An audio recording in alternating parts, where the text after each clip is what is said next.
and just say anything by name if you need anything. Cool. Sounds good. Hi, everyone. Welcome. Thank you for joining us today. My name is Lauren Decker, and I will be moderating our discussion today on why community matters. I'm thrilled to be here along with Jennifer, Cheryl, and Kristen for this conversation. I am the co-founder and CMO of the COCO, which is a women's-focused co-working and co-learning space in downtown Summit, New Jersey. Before we get started, a few thanks and a bit of housekeeping. I wanted to say first, thank you to Propelify and Tech United for hosting this conversation today. We are honored to be a part of this, and this the first day of the virtual conference. Next to Edison Partners for sponsoring the conversation today. To our accomplished panelists, all of you for joining us, and then to our attendees for joining us and sharing and learning together. So this conversation is going to be a roundtable. So essentially, we will have a panel discussion with the 4 people here, answering some questions around why community matters, and then we will move into Q&A. That said, we would love for you to be active in the chat throughout. So feel free to pepper questions as they come to you into the chat by typing them in, and we'll turn to them at the end. We'll actually be able to click on you, and you can request to use audio and video and come to the screen so we can see you and hear your question live. But to start the engagement in the actual chat, please go ahead and introduce yourself by name, where you come from, sort of where you're dialing into today, and what you'd like to learn today. So for all our participants, please start to be active in the chat so we can get to know you. So before we begin, I just want to say I am personally honored to be a part of this conversation and moderating it today. The topic of why community matters is very close to home to me. The business that I co-founded along with my partners, the COCO, was founded on the premise that working remotely ultimately becomes isolating. And we've seen that play out on a grand scale globally in recent months. Our mission as a business is to support and inspire our members at all stages of life and career, and we deliver on that mission through co-working and co-learning, community, and connection. And since March, we've seen the impact of this mission play out big time. So community has been the thing that has lifted up our membership and been a lifeline to them as we've gone through a number of stages. First, in March, closing our physical space and moving all of our events, programming, and virtual co-working to Zoom. Then in July, reopening softly to test our health and safety protocols. And finally, last month, opening fully so that our members have the option to come to a place to work safely and productively. So the common theme here, whether people have been engaging virtually, in socially distant outdoor events, or in our co-working space, is that the value of connecting and community is the thing that has sustained us and helped us to thrive and not just survive in this pandemic. And our members have said again and again the importance of an influential, welcoming community to build momentum in whatever we're working on and to lift each other up. So with that, I want to say thank you to all of you who are leaders here in being a part of this conversation and promoting community in your own organizations, and to all of you who are joining us here for being a part of this learning experience so that we can continue to move this forward as we take on whatever the future holds. So with that, I'd like to say Jen, Kristen, and Cheryl, I'd like to give you each a moment to introduce yourselves, and we'll start with Kristen, who represents our sponsor today. Thanks, Lauren. That was a great overview of the COCO. I was really excited to hear about that. I'm Kristen Dunbeck. I just joined Edison Partners a few months ago. I serve on the enterprise team evaluating investments in growth enterprise investments. Edison's really excited to be sponsoring this session. We've been a part of the New Jersey community for a really long time, actually 34 years. And 3 out of our 5 best all-time investments were in New Jersey, and we've made 3 investments in New Jersey in the past 18 months. So that being said, we're really excited to be here. And typically Edison invests in growth stage companies. We write $10 to $30 million checks of companies that have an annual recurring revenue between $5 and $20 million. So a fairly broad range, but companies that have a couple of customers, they figured out some product market fit, and they're really looking to excel their operations and scale. So that's where Edison comes into play. And I'm also really excited to announce that Edison Partners have been thinking a lot about how do we support women and minorities in the community. And with our next fund, we will be committing $30 to $50 million to women or minority founders. So with that said, thanks for having me, and I'm happy to be here. You're most welcome, Kristen. That's exciting. Yes. Cheryl, would you like to introduce yourself? Sure. Hi, everyone. I'm Dr. Cheryl Robinson.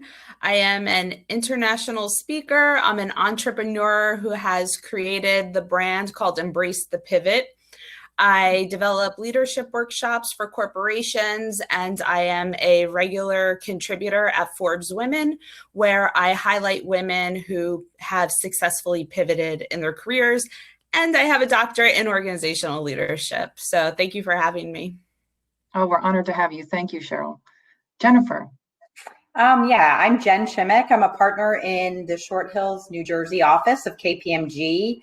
I actually just took over as the office managing partner on September 1st. So I'm really excited to be taking on that new role for the New Jersey community. I have been in some aspect of the Big Four for my entire career post-graduate school. I've focused mainly on healthcare and life sciences in the anti-bribery and corruption space. I do a little bit of compliance work as well at large hospital systems and payers. I'm really proud to be part of this panel. Community is hugely important to me. I have a set of twins who just went for their freshman year of college, so I'm super proud of that big milestone that we actually made it. And, you know, having women to support each other is just been hugely impactful in my career, and I feel super lucky to be where I am today. Well, what a delight to be with these three accomplished women and all those who have joined in our chat as well. Let's go ahead and start the conversation. And in fact, Cheryl, I'd like to start by asking a question of you, and then Kristen and Jennifer, if you'd like to follow with your responses. So obviously, as reflected in the format for today's conversation, we're living and working in a remote world. So Cheryl, I'm curious how you fostered community either on your teams or in corporations in the current environment. Yeah, so it's interesting because I'm an entrepreneur. I don't work for a corporation where I have a large team. And as an entrepreneur, you need that support. You need a community of leaders around you to help you succeed, right? To excel at what you're doing. So what I have done during this time is really been able to foster relationships. And with the relationships that I already had, we created many, if you want to call it powwow groups, where we meet bi-weekly and we help each other. Like everyone has a couple of minutes of time to share what you're working on, what you're doing. And then you ask. So during this time, I actually found it beneficial because I was able to connect with other women who are experiencing the same thing as me. And we've actually become our own team and our own team of cheerleaders. So it's really just about helping one another and understanding the value of time and that how you can help one another. And we've created almost like our own little organization, our own little pod to help one another. And those bi-weekly meetings really help us move forward in what we're doing. And how did that idea come to pass? How did that kind of get off the ground? It's fantastic. We just really, it just started with a group chat, and then we just started adding more people to it. And then before you know it, it became almost like this formal thing. And now it's just this whole big network of women supporting other women. It was just, hey, how are you doing during this time? Did you know, how's business going? What do you need help with? It's just those simple little questions. But then more and more people wanted to join. And now we have this whole group. Well, what value you've delivered, because I think entrepreneurship can often be a lonely path, and especially when you're living and working in isolation. So thank you for doing that. Kristen, would you like to go ahead and chime in on that question about fostering community in where you're at right now? Yeah, so one thing I would mention is that the reason I joined Edison this summer is because it's a place that this is really an important topic to them. So when COVID hit, historically Edison had had a lot of CEO and CFO roundtables and discussions and in-person conferences, and they were known for having a lot of education for managers and founders. As you mentioned, it is a really lonely path typically in that position. But what they have done is they've taken that all online. And we actually had bi-weekly meetings with all of our sales and marketing managers from across our portfolio companies. So I was just really impressed with the ability of the firm to bring people together, and then the quality of the content and the creativity that's shared when everyone's in the same room like that. For me personally, I would say one thing that we've done internally as a firm is that once a month or so, we have this session called Pause and Reflect, and everyone sort of shares what they've learned about themselves or their family during COVID and what's been helping them. So one of my colleagues recently shared that she's writing letters to people to make that connection and just take that time to have something, have that special connection with somebody. And I thought that was really creative, but those are just ideas that come out of our internal meetings, which I think are pretty special. I'm taking notes. I love the pause and reflect. That's a wonderful way to kind of take a moment where things are all turned upside down and think about what I'm learning now. So thanks for passing that on too. Yeah. Jennifer, would you like to share? Sure. So I mean, it's hard, right? I think you guys mentioned the entrepreneurial spirit and how it's a lonely path, right? And I think if you look at the flip side, a place like KPMG, I mean, we're used to being together all the time, whether you're at the client and you're stuck in a conference room and you know each other's lives and you eat lunch together at the table, and then all of a sudden you rip us out of there and it's like nothing. And we're looking, and there's crickets behind us, right? So I think it becomes challenging to keep everyone engaged, and you have such a wide variety of, partners who have been doing it for 20, 30 years, but then you have brand new associates coming right out of school, and how do they fit into that mold?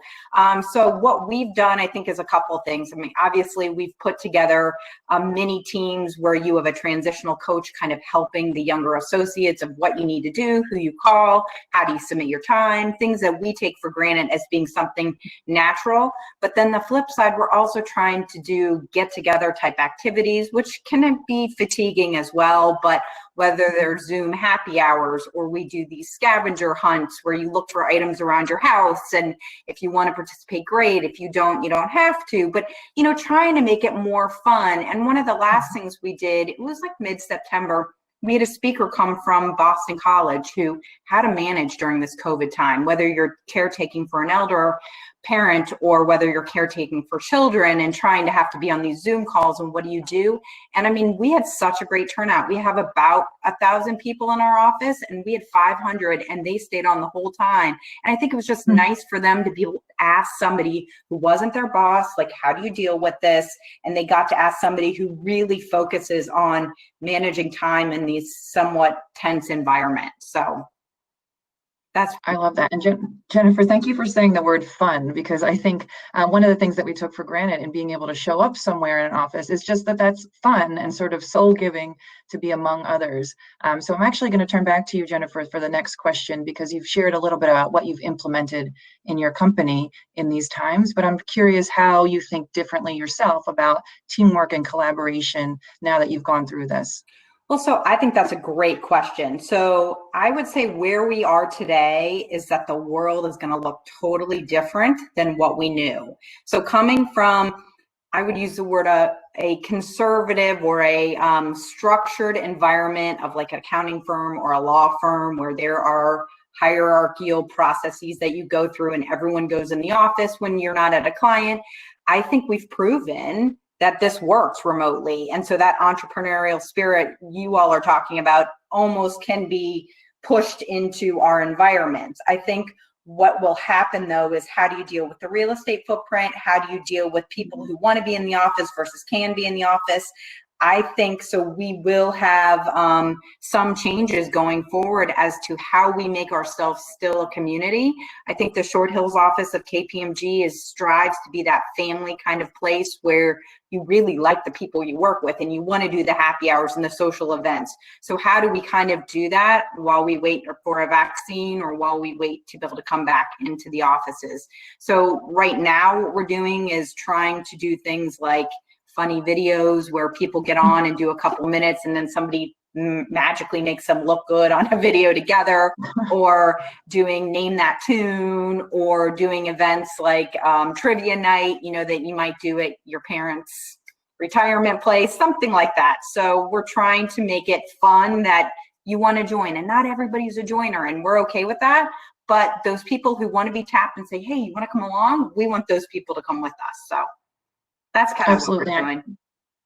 I think that's so important to kind of meet people where they are and respect that we're all in different places along the spectrum right now as far as being ready to engage, whether that's live or in these different kinds of events, but just offering those as resources, I think sets your company apart. Yeah, thank you. No, we're trying. And I mean, I can't say, Lauren, that we're perfectly successful every time, but if we get 50% participation rate, we're like, okay, that's a gold star. Like, you know, we just kind of have to figure out what activities people like to do.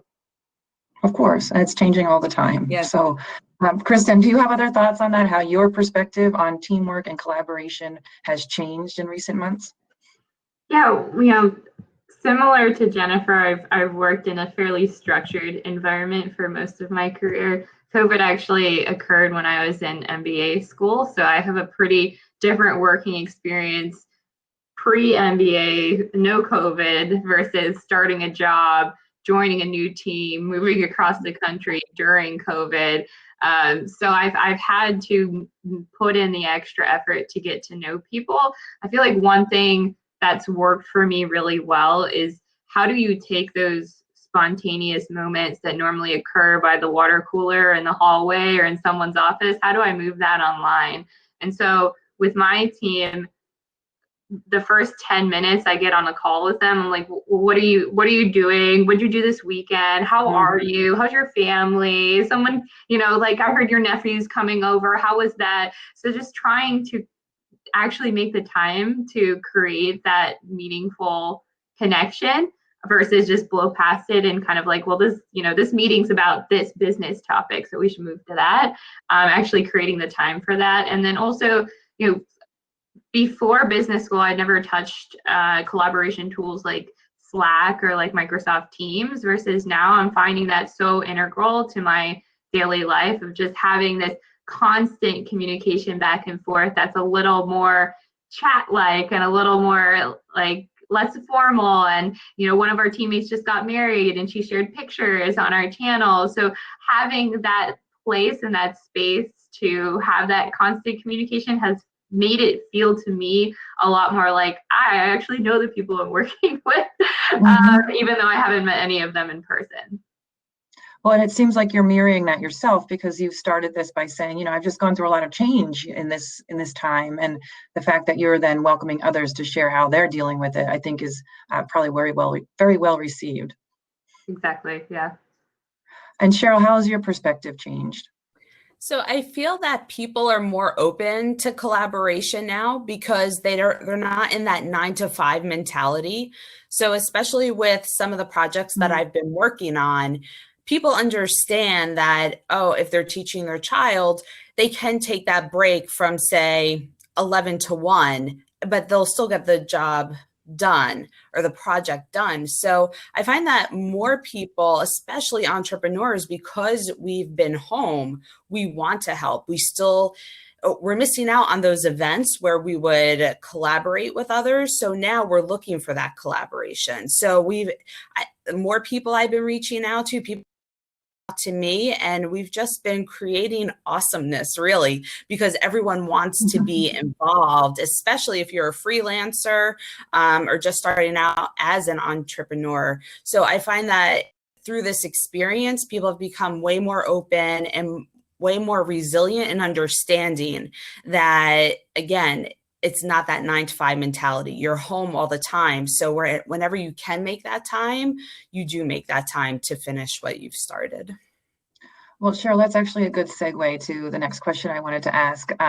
It is in some ways, a positive thing that we have the flexibility to be beyond the 9 to 5 for sure. But we've also heard a lot of people suffering from burnout and overwhelm because the day kind of extends. So what would you recommend to sort of combat those sort of negative consequences of our current environment?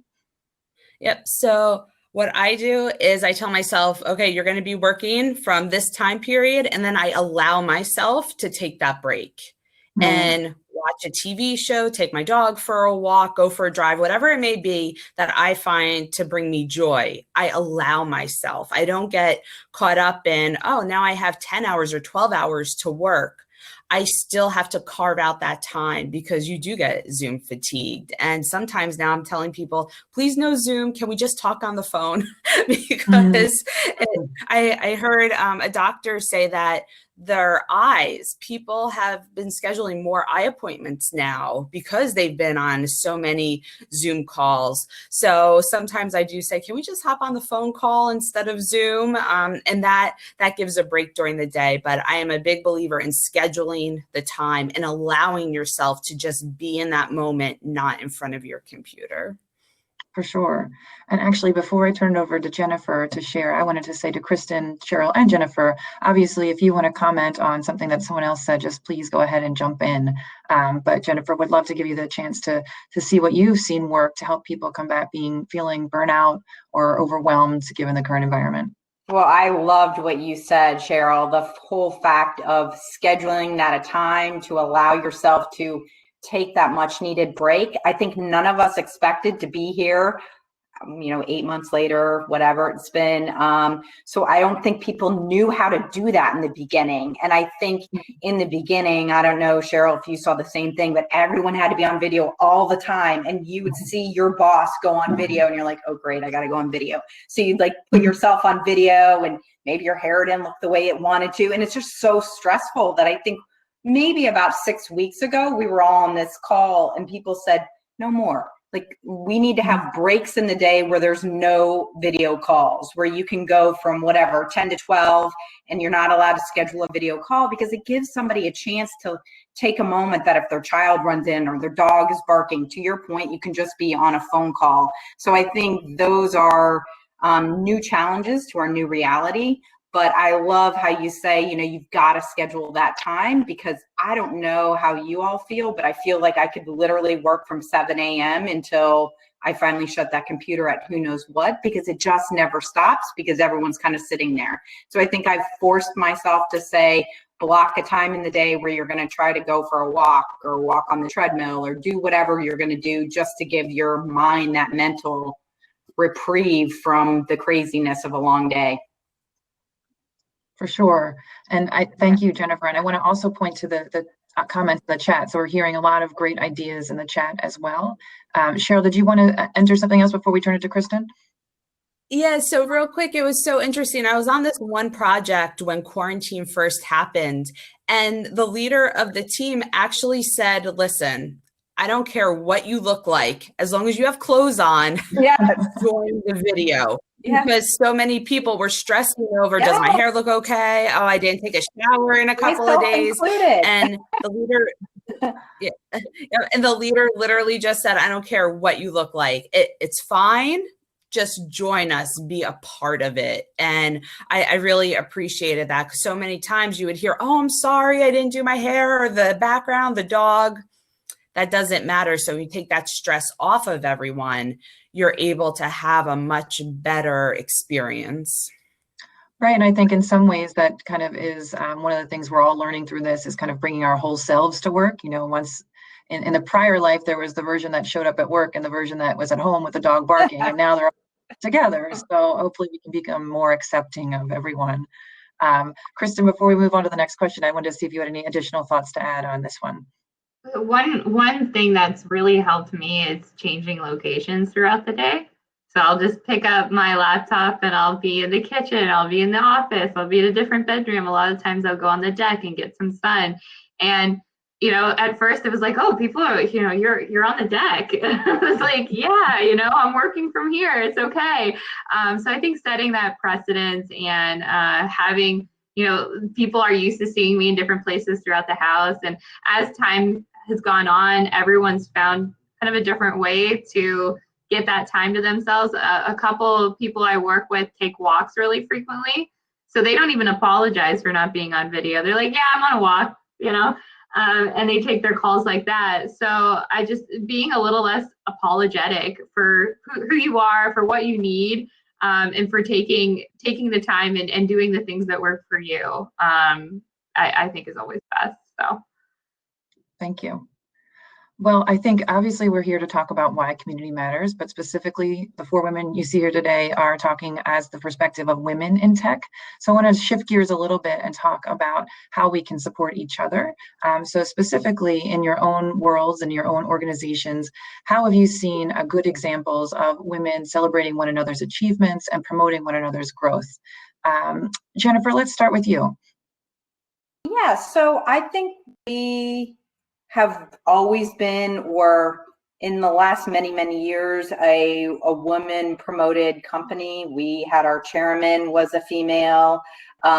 We have within our organization a group called No that focuses on celebrating women's activities.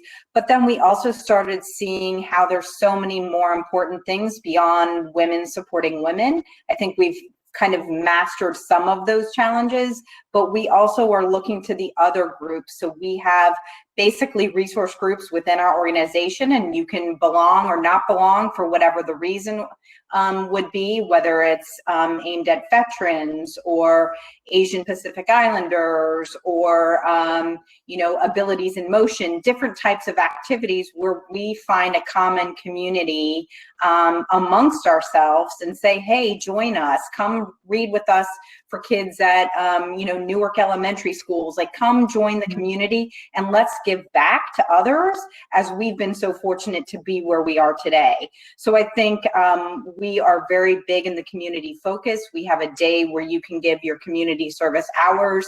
We ask you to donate with what you can to organizations that mean something to you, and we don't domineer what organizations those are. You get credit for doing so. So we really do try to give it forward. And I think one comment I've heard often of other leaders is, while you're kind of moving your way up, you better be looking behind you and pulling somebody up from there as well. I think it's super important, regardless of us, but to kind of keep each other's team members. You're only as good as your weakest link. Keep us together and really focus on doing the right thing for your community. Thank you, Jennifer. Kristen, let's turn to you next. Have you seen examples, or would you share examples of ways that we can truly celebrate one another's achievements and promote growth and lift each other up along the way?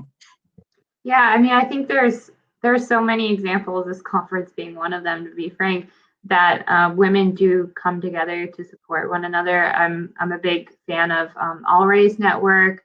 I'm a big fan of WAVE as well, that we're involved in, which is a women's seed funding network. So I just think there's so many organizations to be a part of. I think one piece of personal advice I would offer is that I think it's easy to sometimes say, well, I'm not going to talk to that person, or I'm not going to reach out, or I'm not going to be part of that organization because I don't have a lot to offer. I was just in MBA school. I was networking conferences like this with women who, were many stages above in their careers than I was. And I had to take a step back, and I had to remind myself that I think all of us have something to offer and something to bring to the table. And it could be as simple as, hey, I know somebody that you could talk to about that subject. Just a very simple, or like, hey, I know somebody who's looking for a job, and maybe one of your portfolio companies would be great for them. It's a very simple thing, but I think sometimes we get lost in the titles or the formality of things, and just to better support one another, to break that down, and to remember that all of us have something to give one another is just a really important lesson that I've learned. I love that, Kristen. That's something that we've seen play out in our community. We have a very intergenerational community at the Cocoa and have found that everyone has something to teach and everyone has something to learn. So something that may be worrisome to me at this point in my career, someone 2 or 3 steps down the line may have already been through that and can say, don't worry about that. So thank you for sharing that perspective. Dr. Robinson, would you like to build on this? Yeah, I would like to piggyback off of Jennifer and Kristen. They both said some really good stuff about everyone brings value to the table. And as you're going up, you better have one hand down, bringing others with you. And I'm in that in-between generation of women are competing against women and then women champion women. I'm in that in-between generation. And I find that I'm meeting more and more women who they don't believe that we are competing with other women. I think that is such an old theory that if you can just recognize that as long as we help and champion one another, we're all going to succeed. It's not about me versus you. It's about how can we as a whole lift each other up. And with that, like I've been part of associations where they have mentorship programs, which is great. But if you don't have those executive level women who are mentoring, it defeats the purpose. Mm-hmm. So I encourage, and I've been a part of organizations where executive levels positions, they have been mentors, and you can see how much more the mentees learn, grow, and excel in their careers. So for me, it's always about championing one another. It doesn't, because at the end of the day, I'm only in competition with myself, not with someone else. So if anything, let's champion one another so that we can all succeed together and have one big party. Yes, we'll all be in person someday. And Lauren, I just wanted to say too, I mean, I could not agree more, Cheryl. So I was fortunate enough. I mean, I know I'm older than most, but I was fortunate enough to be mentored by women probably before it was like the cool thing to be mentored by women. And so I didn't think anything of it, but being in an accounting firm or a law firm or financial services, there's, the women start to get much smaller as they go through the ranks. And I think I look at my own team, and the majority of my team that works on all my projects are all women, because it was one of those that you're like, arms are wide open. You're like, oh, I can do this. I had kids. I did this. I worked part-time for one, right? You have to know everyone's situation and learn to read that room. And I feel so fortunate to have had such great women in my life along that way. Like, you're super lucky when you have that. I couldn't agree more, Cheryl. Well, and Cheryl, kind of along those lines, maybe the next question I wanted to ask was around having a supportive community helping you to make a business decision. So having experienced sort of that positive element of community, has that helped you in making a business decision? 100%.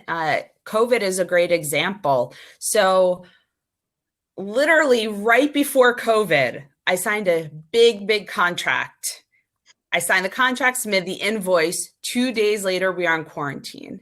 And not that the contract disappeared, but we're on pause.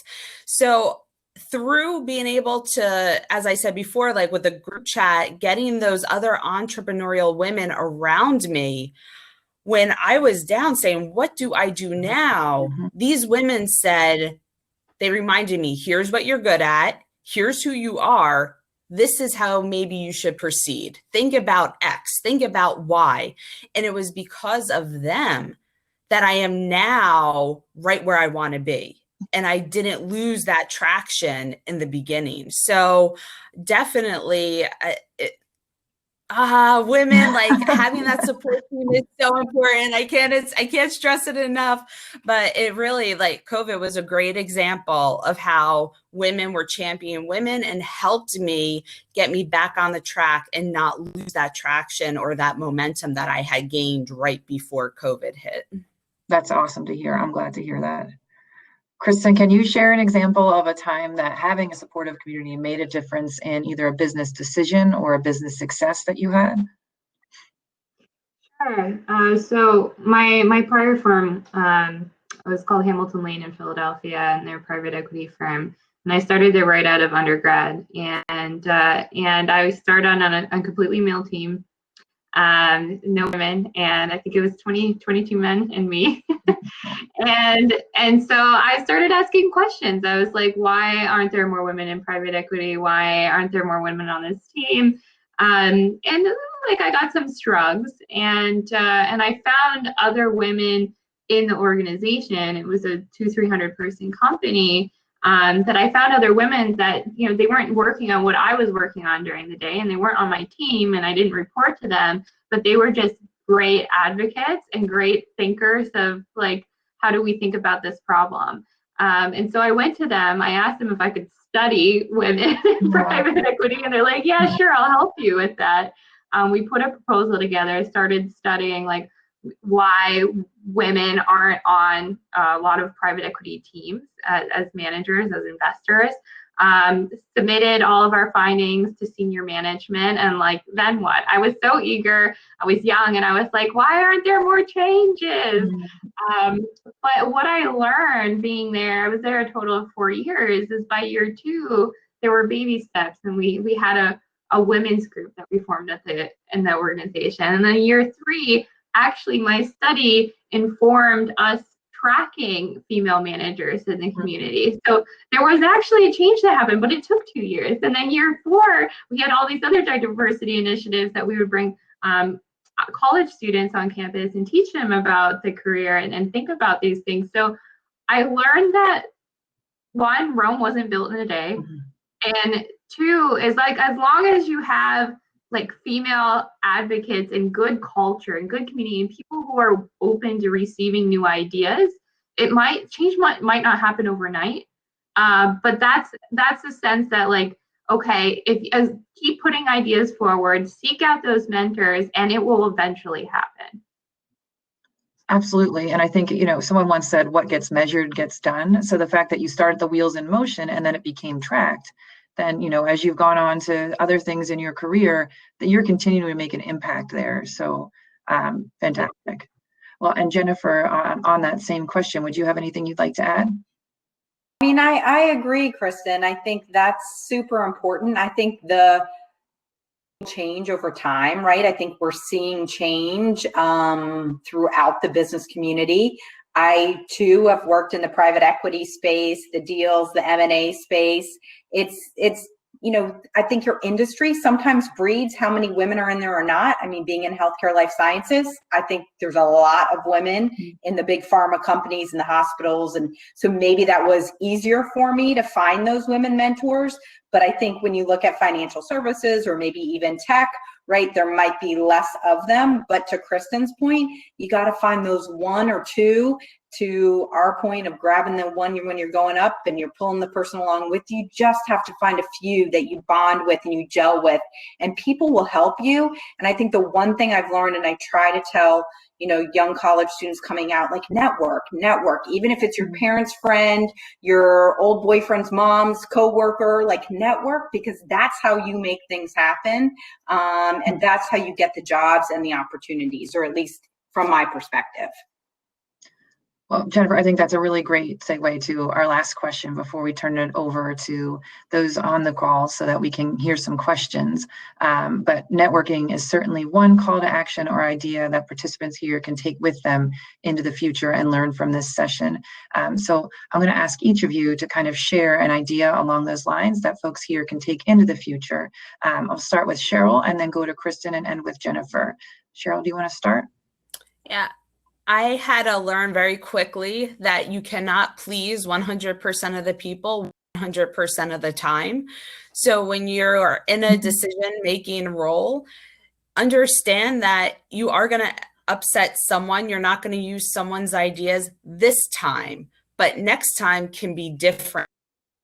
Try to please everyone all the time. You are never going to move that needle forward for your project, for your team, whatever initiative you're working on. And I had to learn that very quickly, that sometimes you're going to disappoint someone, but it's for the better, you know, for the greater cause. And also networking, I'm just going to drive it home, because networking, who you know gets you in the door, what you know keeps you there. So just never, ever stop networking. I love that. Kristen? One thing I've taken away from my career so far is that you can write your own ticket. It doesn't really matter where you are in an organization or what your title is, whether, let's say like you're at a startup and you're working in sales and marketing, and you want to be a product person or vice versa, that there's just so much opportunity out there for people who go and grab it and put themselves in the position to have ideas, to seek mentors, to seek relationships across firms. My last position, it was a new team and there wasn't even a job description for it. And I was plucked out of my old team and put in a position that I wasn't prepared for, but was a lot of fun. And the reason that happened was because I was always that person who was like, well, why are we doing this? And could we do this better? And like throwing ideas at the wall. And then people saw me as that person who could kind of be put in a situation that was unexpected. And so I would encourage everyone here is to write their own ticket, because you can do it, and it takes time, but it's possible. Thank you. And Jennifer? And I think, I echo both of you tremendously. I think the only other thing I would probably add is it's okay if you fail too, right? And there's different definitions of failure, and it doesn't have to be the failure we got in school. It could just mean that wasn't the right role. And when that door closed, something else opened, right? And I think those of us who have been doing it for a while, right? You see people and it just wasn't the right fit. And then you find your magic and it happens and it's amazing. So don't give up, right? Never give up, keep going. And to all of our points about the networking, talk to the next person and you dust yourself off, get back up and get back out there, and just know, like many of us have been through the ups and downs of a long career.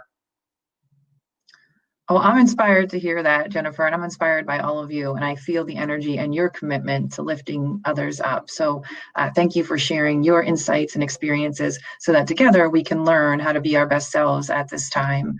And I'm going to turn it over to questions now and actually pipe into Jasmine to see if there's a starting question that we'd like to open the room up for. And Jasmine, for those of you who don't know, is behind the scenes with Propelify, and there she is. Figured I'd pop on screen for 1 second. Hi, everybody. I know you've been seeing me in the chat. This was an incredible discussion so far, and I want to keep it going. So I know I've been pestering everybody in the chat here, but I want to start just bringing people around our virtual table. You can ask questions that are totally unrelated or hopefully somewhat related. If you follow up to what any of these incredible women have said, I want to hear it. You're certainly welcome to put those questions in the chat if you want, but I do see a few people who are on here that have their video, have requested to add their video and audio. So I'm going to add all 4 of these people. We can have a max of 9, and let's see how it goes around our virtual table, okay? Thanks, Jasmine. Welcome to the attendees who have just gone on screen. You might want to say hello and introduce yourself and say what you have to say. Hi, Denise. We can start with you. Oh, I am on. I can't tell for sure. Hi, everybody. That was a great session. And also, Kristen, I wanted to specifically call you out because I was a senior woman at Hamilton Lane right before you started. I used to head the business development, the whole function. Brought in state of Wisconsin, state of Texas, covered the state of California. So that's amazing. It was a great fun. Yeah. And I also have done some conversations with some people at Edison too, with David Nevis and some others, and John Martinson. So congrats on joining them. It's a great firm. Thank you. And Denise, did you have a question, or do you want to pause a moment and we'll check in with Shireen and Gail? Yeah, you just check in with everybody else. I'm just participating as a team, part of the team. That's good. Shireen, welcome to the conversation. Would like to introduce yourself, and if you have a question to share? Oh, absolutely. My name is Shireen Mitchell. I'm the founder of an organization called Stop All Violence Against Women. And my question is more about the conversation about failure. I was going to type it, but there's a group of people who can fail up and everything will be fine. But there's another group of people where failure for them is punishable by not being able to even move next to any level, not even on a linear level. So what do you say about those who can, for those who are trying to do the best that they can, but failure is something that is weaponized against them instead of giving them the opportunity to move up? I can start, Lauren, if you want me to, and then obviously welcome others' thoughts as well. I mean, I think you're right? And I think some of failure is how you handle the failure and what you expect that next move to be. I have seen people where failure from a pretty big role is devastating to a person in their career, and it might take 2 steps backwards before 3 steps forward. I think it's challenging, Shireen. I do not think there's a magic answer for any of it. The one thing, and maybe that's why people call me Positive Patty or the glass half full, is I really do believe that I have my day of depression and my sadness for whatever happened. And then I know I've got to like stand up and do it again. And it's not that I'm dying to do it again, but I know there's no other choice. So I'm kind of that never give up type person. And I know that's not always the case for everyone, but I've definitely seen in my 23 plus year career, people who have taken big falls from big roles and they still survive. So I guess finding a mentor at that point, really trying to understand where you can kind of step back before you have to find that next avenue forward. But I don't know, Kristen or Dr. Robinson, you guys may disagree with me on that. No, I'll jump in. So, do you agree? Though, what has helped me, because I don't care who you are, you have experienced sort of setback. And my whole research is around pivoting.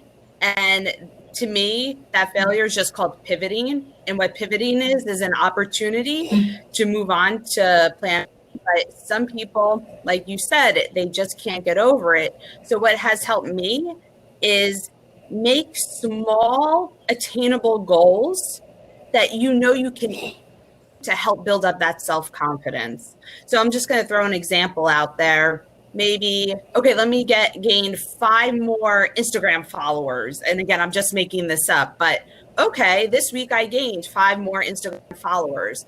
Now, next week, I'm going to say I'm going to reach out to 1 person on LinkedIn. Okay, great. I reached person. And by doing those small incremental steps, you are actually really building up your self-confidence. So when you are faced with what do I do now or what's going to happen next, you have that in you so that you can take that risk and you can move forward. But first acknowledge, okay, this is what happened, but here's a plan to get me there. And those small incremental are going to help you get there, build up your self-confidence so that you can see it as an opportunity to move forward. Kristen, did you want to add on to that or move to the next question? I'd say that, I was in this situation maybe a year ago. So during business school, I was starting a perfume business. It was a startup. During that time, I felt like all of the investment experience I had, and no matter who I was or the career that I had, was kind of wiped off the table. And I was put into a bucket and seen as a very specific person. And when I didn't want to do that perfume business anymore, the same thing happened. Where I wanted to go back into an investing role, I decided entrepreneurship wasn't for me. And again, it was very difficult to have that conversation. Like for me, it was actually harder to accept that other people had changed their perspective of me because I had failed, more than accepting that I had failed. And there were many times that I'm like, well, do I not step back into an investing role? That's really, I think that's what I want to do. I think that's what I'm meant to do. But no one seems to be hearing me out. They seem to be thinking that I'm supposed to be an entrepreneur, or I'm not going to be focused on this, or they had all these preconceived notions. And to me, it was a numbers game. And Yes, there's bias against people who fail. And yes, I think there's more bias against certain people who fail than others. I think that is absolutely true. I think for a lot of men with the Stanford degree, if you fail at your startup, it's kind of cool. But I don't think that's true for like the majority of people, right? And I think there's someone out there, there's some organization out there that will value you as you are and your experience and your failure as one package. It is out there and you have to look for it. And sometimes that's a numbers game and it's not easy. But I believe that there are people out there who value failure, and sometimes they're few and far between. But as long as you paint the right story, you can find that person and that organization to land on. Thank you. Thank you. And Gail, did you want to pipe in? Yes, ma'am. Can you all hear me? Forgive me for the way I'm dressed. I just wasn't prepared. Come as you are. Because I was just like church, huh? Come as you are. I just came on here at the last minute, tried to do my hair a little bit and everything, but I was like, we're all women. We know how it is. Now, Gail, I have my sweatpants on the bottom, so I'd be happy to show you those too. My shirt, my fancy Target sweatpants on are right underneath this table. Oh my gosh. The thing is that I really value and appreciate that you all are saying. And the reason why I just rushed just to come to my computer, I said, oh my gosh, I think this is the group that I need to be in that can really encourage me and motivate me. I'm speaking for people whom are in my situation, whom are battling chronic diseases where there isn't a cure by man on earth. I have been struggling. I don't want anybody feeling sorry for me. I've been struggling for over 13 years with this disease, and it's called myasthenia gravis. It nearly killed me due to lack of resources and the government not giving a care. I'm not going to cuss. Not giving a care and wanting to help someone like me. And I'm a college graduate where I studied cancer, aspiring to be a doctor. And it's just nasty the way the government treats you when you're sick, and they just don't have any resources to help you. So what happened was that I said to myself, when the year 2020 come in, I said, I'm not going to feel sorry for myself, or I'm not going to think about the lack of resources or whatever. I'm just going to pray to God to help that he will create the opportunities and bring the right people in my life for me to not give up, and for me to be encouraged to want to bring fulfillment in my life and still create opportunities and so that I can be a blessing to others. Because of my condition, I decided to create a mobile app. I haven't done it yet, but I did graduate from the ATDC program that's here in Atlanta, Georgia. Mm-hmm. And at the end of the course, you will have to do like a 7-minute pitch to the angel investors that are here. And I could not do it I graduated, but I couldn't pitch to all of the investors, which was the very last day of the course, simply because I didn't have all my information, because a lot of the government of whom I need to speak with, they're still closed. And I have to, in other words, they're like my partnership. So that part of the government, they're still closed. And it would have been incomplete. And then on top of that, the angel investor, he looked at me because we were on the screen on Zoom and everything. And he said, Gail, I really, I did my 7-minute pitch with them.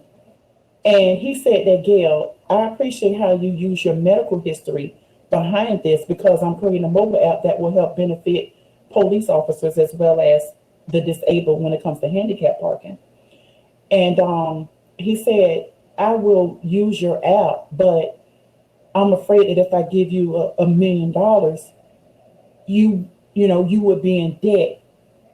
And he was telling the truth. I don't have no ill will towards that man. And I respect him for his feedback and his opinion. Because when you're disabled, you have to subject to living in poverty, because Social Security puts you in that poverty bracket. And in other words, I'm sick and tired of being a statistic. I want to be a testimonial. You understand? And it's bad when you're sitting at home and you have all of these ideas that it's not about the money. It's just about me needing the help for me to get to that higher level. The money, it will come eventually. But I just need that help, or people in our situation, we need that help. I'm tired of sitting at home. Just because I'm disabled, it does not mean that I should settle for less.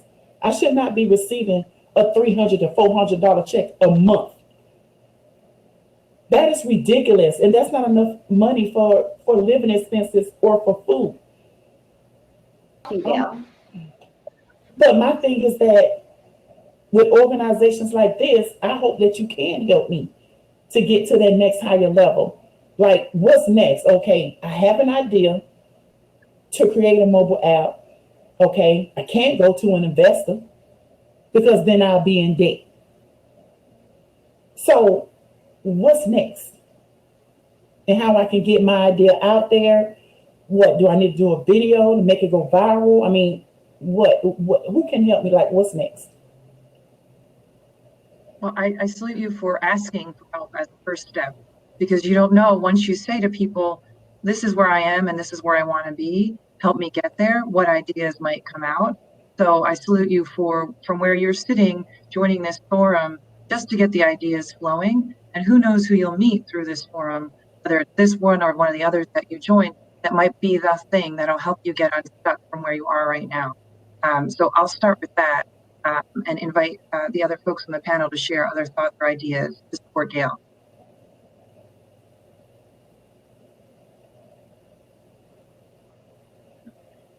Yeah, so LinkedIn is a huge resource, and I understand not wanting to go meet the investors, but on LinkedIn, if you're able to research the groups, there's a lot of entrepreneurial groups, women's support groups on LinkedIn, and I do this all the time. So I go to the companies that I want to search for or the type of industries I want to connect with people in. I just type it in and I ask them for virtual coffees. Virtual coffees takes the pressure off. There's no pressure of, oh, I'm looking to gain money. It's just about, or get a job, whatever it may be. It's more develop this relationship with you. And I can't tell you how many people I've actually gone out or done virtual coffees with, even during the last 7-8 months, that have really become beneficial. And it's a two-way street. So for me, a new project, that next step for me is, if they're not already in my Rolodex, I go to LinkedIn. It's a huge resource for me. And I just start asking people, hey, I see your background. I would love to learn more about you. And that 15-20 minute conversation can actually turn into a friendship, who then can connect you to the right people. I know it may seem like a long and tedious process, but that's what's worked for me.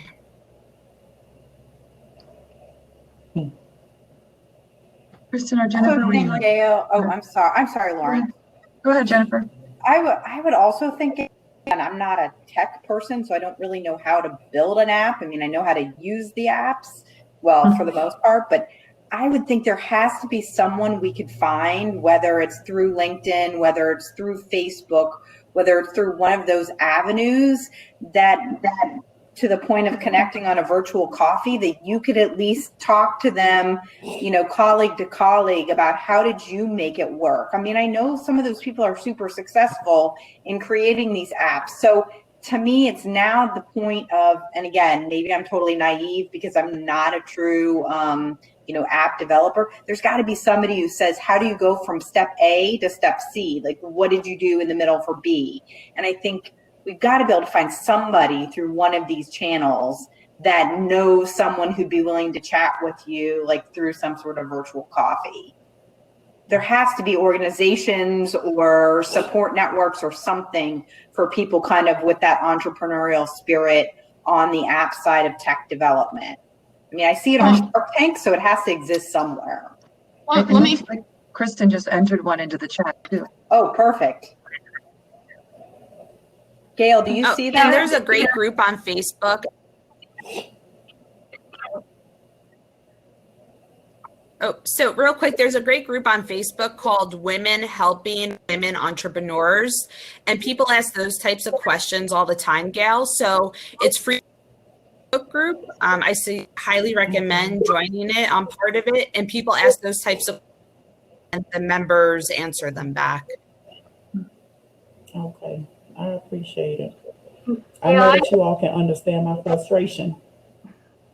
I would recommend an accelerator program for your particular scenario from what you've explained to me, because there's a lot of structured programs that walk you through A to Z. Here's how to start. Here's how to get your technical people. Here's how to build the app. Here's how to pitch founders. Here's how to put your pitch deck together. And they really like step by step walk you through here's how to build a business, especially for someone who's doing it for the first time who may not have the resources or the know-how to walk through step by step. So I think there's a lot of really great programs out there for you. Another point is just I'd also counsel you or encourage you to seek out there's a lot of free resources on legal structures for entrepreneurs. So how to raise money without taking on debt, and how to structure it so that you are personally protected and your business is a separate entity. So there's a lot of free online resources, and I'm sure people who are listening to this can post some of them. A lot of accelerators include a session like that, but if you need just that alone, seek that out, and it's out there and it's available. Thank you, Kristen. Thank you, Gail, for your question. I think in real time right here, we're seeing women supporting women.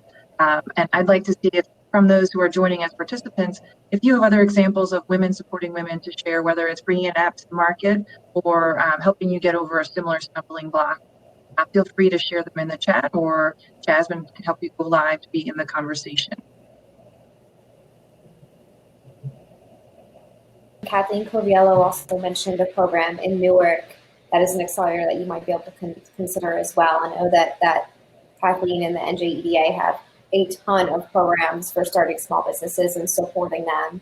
And supporting them, not just saying, here's a few things to do to get started, but truly supporting them through the life cycle of their business. So, Kathleen's in the chat here. You might want to also sync up with her and a member of her team. And I also encourage you to leverage the rest of this event. Propelify runs through the end of the week. So leveraging the chats throughout different forums, different booths, like there's lots of different features here inside of the platform. I know Denise is on screen. Denise, did you have a question to pose to the panel here?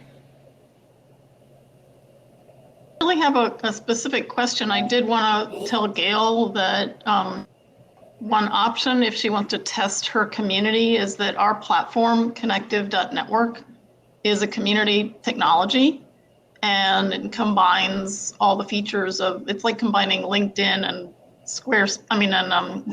Wix or Squarespace and Slack and Eventbrite and a lot of other tools together in one platform. And we do have a free basic version to it. So you could sign up for that and just test to see if you can bring together a community before you actually invest in an app. It's just an option. I'll put the link in the chat. I love this idea. You can connect to different colleges in the Atlanta area about their entrepreneurship programs. That's a great starting point. I think it's easier to raise money if you've already got a community.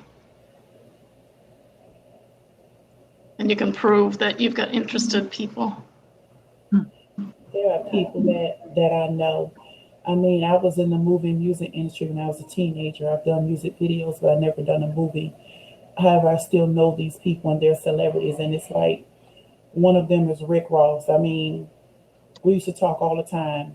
And I remember when he came to me and he just said that, he said, Big Red, I'm sick and tired of going through what I'm going through. I want to own my own record label. Look at him. multi-millionaire, living in a mansion, you know, and it's like, I've lost contact with him and his family. And I said to myself, he doesn't know that I'm sick. I have been trying to get in contact. It's like now you have to go through the bulldogs, which are his security and his staff and all this and everything. When you grew up knowing someone before they became a celebrity, so it's like, okay, well, they're not going to care. Don't want to check all the messages and emails and all this stuff. So how can I get in contact with him? I know if I was getting in contact with him, I know that he will help me. I know that he will. But it's just trying to get in contact with him.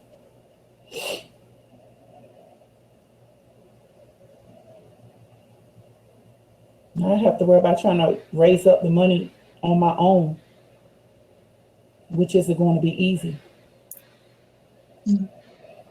I think another suggestion in the chat here. I support the idea of using students to help you in your development. They're the greatest minds to see the future with eyes wide open. It'd be an interesting semester project. So it seems like the theme here is to find ways, part of community, to get resources that maybe you haven't thought of yet or are completely accessible, even beyond your immediate network right now. Yasmin, are there other questions in the chat? At the moment, we've got a few things in the chat, but what I was thinking is if anyone has anything that they should chime in now. And I wanted to just circle back. There were a few things. I'm gonna put the panel back to just you all original panelists for right now. Mm-hmm. And I've been encouraging everyone to chime in the chat. I know it's kind of difficult. Everyone is trying to make sure that they take everything in. There was some good chatter during the conversation. Each of you, as we've been setting this up, and Lauren, you did a fantastic job leading this panel. I know there's so many ideas flying around, and you want to be able to touch on everyone's individual experiences. But Lauren, I actually wanted to throw it back to you for a second, because while you did a great job of keeping the conversation going, you didn't always get to provide your own feedback and your own insights to this, and it's your thing. So I wanted to give you the chance. And if people have questions, they can chime in. We can bring more people back on screen, but I want to give you the chance to share some of the things you've been doing lately, how the COCO's been doing in COVID, what you do to build community, like even how you view community. But I want to give you the floor for a minute. And of course, everyone else can chime in and interrupt, and I want to encourage that. But I do want to give you a couple minutes to talk a little bit more about your perspective too. Oh, thank you. And obviously this is a topic so close to my heart and the reason that we launched our business. So thank you for the opportunity. I guess I'll say first, I would love to welcome the panelists here and everyone on the call to join us for an event that we're having on October 21st in the evening. We're calling it a listening event, and we started, before we launched, we built a community and shaped this business along with our community. And we're continuing that tradition given everything that we've learned in recent months.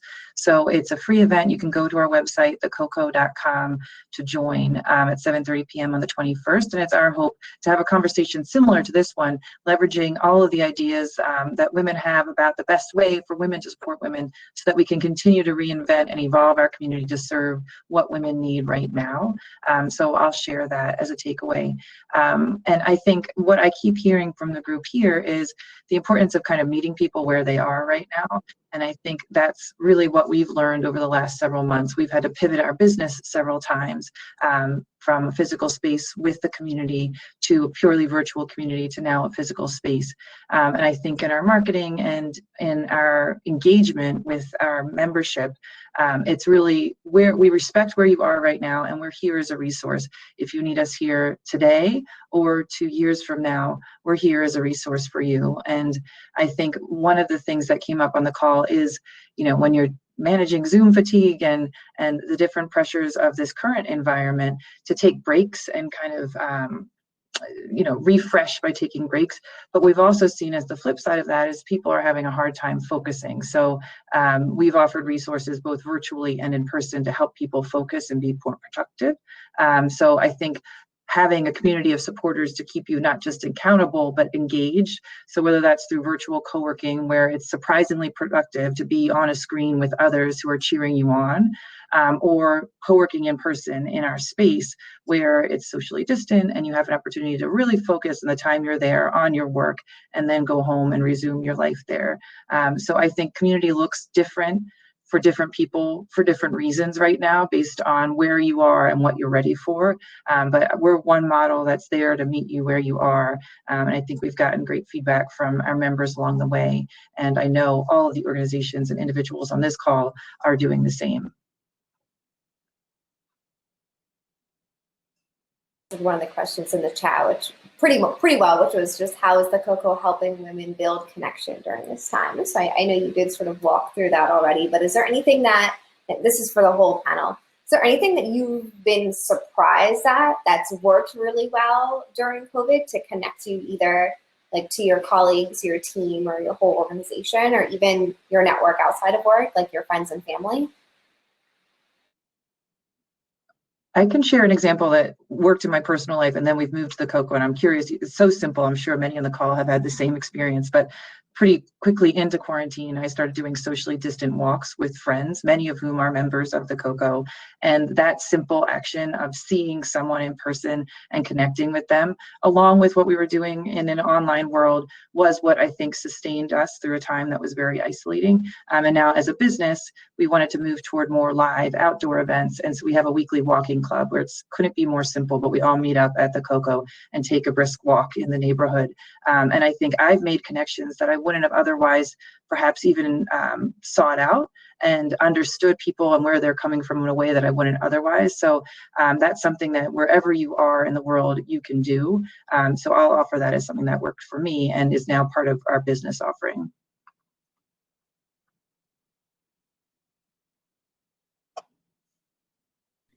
So LinkedIn and virtual coffees. Oh, go ahead.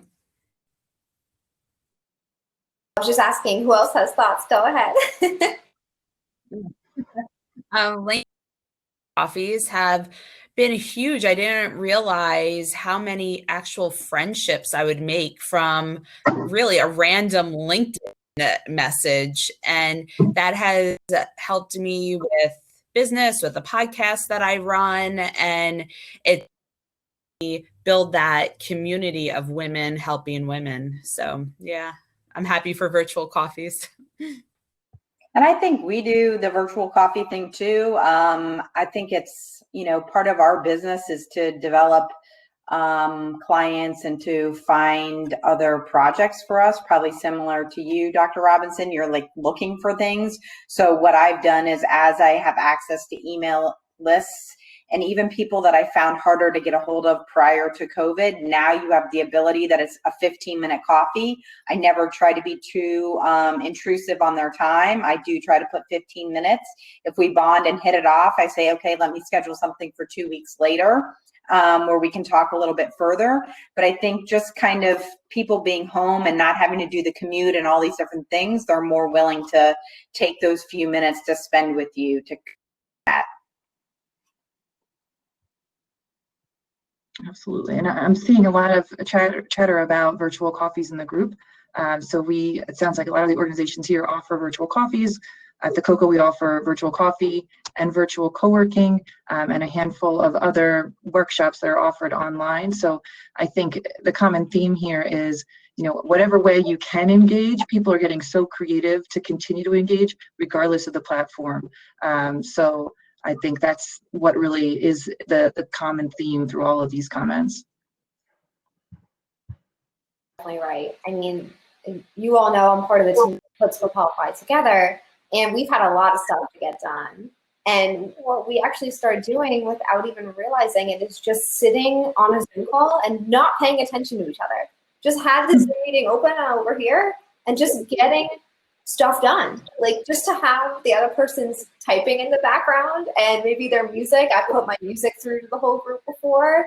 I know it sounds so silly. I don't know why we waited 7 months to try it, but just that ambient noise of knowing other people are working around you is so nice. I don't know why I never thought of doing it. It's exactly, and we were skeptical when we first heard this idea too. Actually, one of our tech partners who is based in Canada shared the idea of virtual co-working with us, and we just tried it on a whim. But we've had members who every week they're signing on to that because it's their anchor, and it sort of mimics what you experience if you're working in a coffee shop, and you kind of have that energy of people there with you even while you're focusing. And when you're working from home, that's not always acceptable. Have any of you tried this or done this? I know you have in a few instances, but it's really very nice, actually. I have to tell you, like, I'm a huge podcast person, so I put the podcasts on in the background that are not like overly complicated podcasts that can kind of just be behind me, like chatting. And then sometimes I'm like, oh, wow, that was really good. And I have to like rewind it and like let it go again. But to your point, that silence kills me. So just having something is relaxing, and I can crank through the emails that way. I find that I'm less lonely working next to my husband than I am just next to Drew. That's perfect. Yeah, we're in the process of moving across the country. So sometimes we would put our phone on and just leave it on while we're working. And then every once in a while find an article and start talking to each other. But just having that presence, I think is really important. I think that's so beautiful, Kristen, and it just speaks to how there's been so many unexpected consequences of this, that you could have that opportunity to interact with your husband during the workday, whereas if you were both at your respective offices, it may have been different, so that's really lovely. Yeah.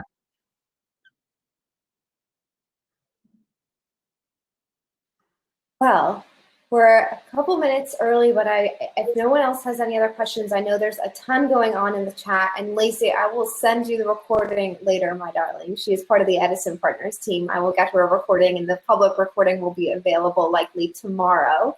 I know any of you that maybe tuned into the stage heard this, but the theme of Propelify is building a better future for all. And you've each obviously already touched on that during your talks. But if there's one message of hope about building a better future for all, or in this instance, a better future for women, would you each just do me the favor of sharing it with us before we sign off of this session? I mean, I can go first. I think I kind of said it. I mean, I really believe you have to find a mentor. You have to have somebody that can help guide you through that road of your career, but you have to remember the people that are behind you, because we are only as good as that long chain, and you got to keep it going or it breaks that cycle. So I think to all of our points, you're looking ahead, but you're looking.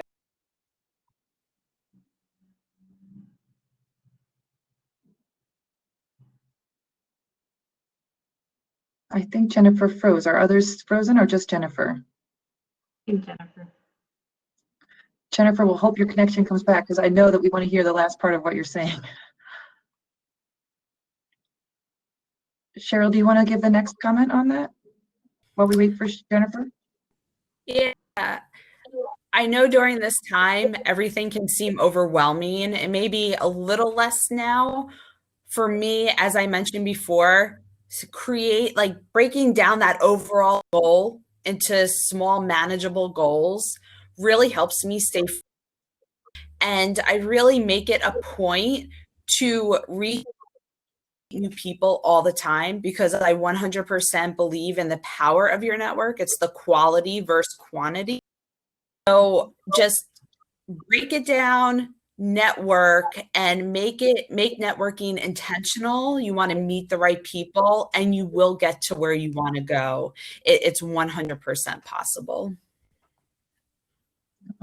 Yeah, I would agree with that. I'd say finding your tribe is really important. Coming out of business school, I applied for, I think, over 70 positions. And like I said, not all of them were right. And perhaps if I hadn't had the failure that I had, the one that was right wouldn't have felt so right to me, because I knew that this was the right people for me. But I think in some ways, continually reaching out to broaden your network and broaden your horizons and figure out where you fit is critically important. And if you're in a place that you don't fit, figuring out how to change that is also very important. And then on the topic of mentorships, well, women have been critically 100% important, as I've spoken, and wonderful mentors to me. Also having male mentors has been super important. Male allies that will lift you up and will help you guide you through the next steps in your career, particularly if you're in a career that there aren't as many women. Has been really, really powerful for me and figuring out what my next steps are. Thank you, Kristen. Jennifer, do you want to have the last moments of your comments? I don't know if you realized you were frozen. Oh, is she frozen again? Hey, Jen, are you there? Here, I'm sorry. I think I see in the chat, I could see you guys, but I don't think you could hear me. I don't know where I stopped. I mean, I think my message was mostly related to mentoring and then making sure that wherever you are in your journey, you have that person to guide you, but at the same time, you're making sure those people behind you are being coached and cared for at the same time. It's a journey for all of us, and you can't break that chain for fear of losing the progress that we've all made. So truly, truly important to really be looking behind you and protecting that crew that's kind of helping propel you forward, but bring them along with you for that journey. So I'm sorry about getting cut off there. Jennifer, and that's the perfect segue to what I was hoping to share too about the journey. So our business was founded to support women wherever they are in the journey of life and career. And I think as the years go by, I realize more and more how much of a journey it is. And for everyone, especially now, and Dr. Robinson, you talked about pivoting. Transitions are hard, pivoting is hard, starting and sometimes failing is hard. And so don't go it alone. And I think whatever in that moment in time you're struggling with, someone else has gone down that road before. So by finding that community and friends to do it together with, it's a lot more fun, a lot more uplifting, and makes everything feel a little bit lighter. So that would be my takeaway from the group. Well, this was incredible. The chat has been great. The recording will be available and, of course, shared with you all shortly. I want to thank each of you again so much for taking time out of your days to join us at this year's Propelify Innovation Festival. I wish we all could have been in a room together or on the pier together, but doing this virtually has allowed us to open up this experience to even more people. And I hope you all are excited about the fact that we're no longer limited to the people that can fit on the pier. We have folks from all over the globe that got to tune in and hear your incredible thoughts and advice and feedback. So I really, really appreciate you joining us and having an interest in supporting this community. And thank you again to Kristen and the Edison Partners team for sponsoring. Lauren, thank you so much for moderating. Dr. Robinson, Jen, incredibly amazing to have you with us today. This panel turned out better than I could have ever imagined. And we are so happy to have you as a part of our event. So thank you so much. And thank you, Jasmine. It was great. Thanks for the opportunity to have this conversation. Of course, of course. You are all incredible. I'm always around if anyone has questions, and I'm sure we'll all be together soon. But until then, we will be in touch. Sounds great. Right. Oh, the last thing we have to do is our group high five. So if you're all in person, we do a group high five here. So on the count of three, everyone's going to high five their camera. 1, 2, 3. High five. We'll see you all soon. Bye. Thank you. All right. Bye. Bye, guys. Enjoy the conference.